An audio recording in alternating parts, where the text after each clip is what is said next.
We have all the toys here, so that's to say that we have Steadicams, and we have cranes, and we have split diopters, and we have all kinds of underwater housings and special underwater cameras for the snake's point of views, and of course we have animatronics and prosthetics, and we have computer-generated effects and split screens, and we have kind of the full grab bag of movie tricks. We have better technology to create better special effects, this time around. Than before, better than the first one. We have to really shoot things out of sequence, so half of the things that we've been reacting to haven't even happened yet. So, and we'll never see the snake really. So this is going to be very interesting to see if we're doing the right reaction. The development process is very complicated. It starts with just a concept, and this was done back in Los Angeles. I hired an artist who worked with me, and we took, of course, the beginnings from a real anaconda, and then we studied pythons, and we studied rattlesnakes and all kinds of snakes to see which eyes, which teeth, which palate, which scale, which tones sort of interested us. And we didn't want it to be a dinosaur, and we didn't want it to look like something other than a reptile. But we wanted to make it a little bit smarter than what an actual anaconda head looks like, and a little bit more awake and alive. I guess what we all learnt early in the design process was that real anacondas look quite bizarre and comical. They're terrifying animals, but their countenance is a little bit of a joke. And so in a film where you need the animal to portray its persona, Dwight certainly wanted that to come across in its appearance. So there's been subtle modifications made to the head of the anaconda, but it's certainly always remained within the boundaries of other precedents in nature with snake specimens. We haven't gone off and turned it into an alien monster. Our snake is a character. It is not a frame-for-frame reproduction of an anaconda, but it's all based on the teeth are exactly the same, the inside of the mouth and the palate is the same, the way the eye is set is the same, and then we take these little licenses, subtle, that make it seem more like a thinking creature. Well, things have moved on since the first Anaconda production, so those technologies that were used then have been surpassed in the digital area at least. And so its relevance was simply that a standard was set then, and the producer and the director wanted to bring those standards into line with contemporary standards, I guess, and improve upon it. So that requirement for an improvement is always music to the ears of an effects person. Well, I think our dependence on animatronics has come down from what they needed on the first movie. But at the same time, there are certain moments of interaction between the snake or the monster and the characters that have to be accomplished in that fashion. It's a very, very complex animal to emulate, and for that reason, we're going to use a combination of technologies to do it. Certainly there's a heavy reliance on CGI, but we also have a prosthetic component, prop component to it.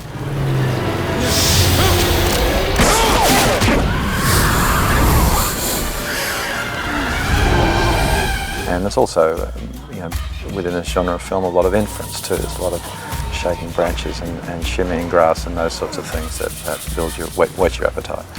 But CGI is the only way we can have the speed and violence of such a massive animal in proximity to actors.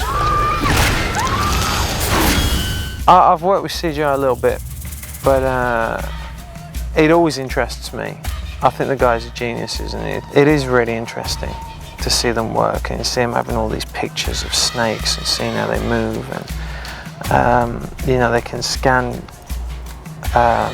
like the picture and then put it in and then map it onto the snake, so you're actually looking at the real coils, and then they work on the way things move. It really is amazing. It's a very, very clever process. I think more than anything, I think people are expecting to or excited about seeing the snake again, and seeing this one I guarantee is going to be even better. There's a lot of money that's going into the CGI of the snake, so I think that's definitely going to be something that people get excited about, and I'm excited to see how that's all going to turn out. I wanted to see some more special effects. I mean, I know when you shoot a movie, the actor doesn't get to see it while he's doing it, but I kind of wanted to see it. I wish I could. But.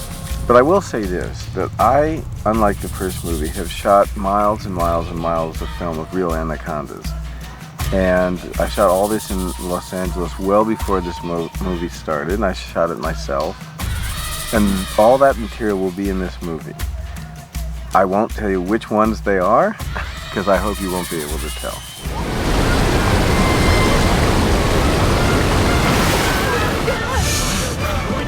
Everybody, hang on!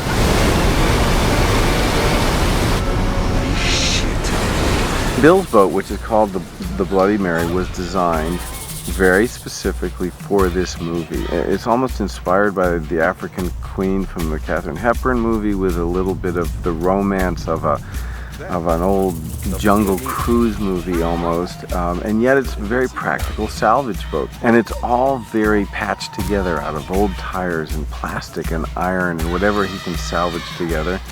And it's just dripping with character. But the detail that's important for the movie is that these rivers are very, very shallow here. So the boat had to be designed to take very little draft in order for us to make a movie in these very shallow rivers. So it's really quite an engineering feat that we've been able to get this quite sizable boat into these very kind of interesting locations. A real boat honestly wouldn't go in there at all. Oh man, is that our ride? Look at the bright side, Cole. At least the weather's nice. The first big visual effects event in the film that I'm associated with has little to do with the snake. It has to do with the heroes of the film getting into a situation of jeopardy and a one-way ticket into the middle of the jungle. We wake up and the worst has happened. The storm is there, the water's risen, and we are missing our turn, which is going to put us in great danger near a huge waterfall. And that is where our real problems start. Unfortunately, we lose the boat and we're sort of stuck. And we have to come together as an ensemble and figure out how we can continue. And a few of us, really the only priority is not only safety, but still trying to get this expedition going. Once that boat goes over the waterfall, I think it's a wrap, you know, because I'm not even sure where the money is. I mean, there were the 25. I'm sure it's on the boat. And I know they're not going to give me the other 25 now because I'm not going to be able to get them to the flower.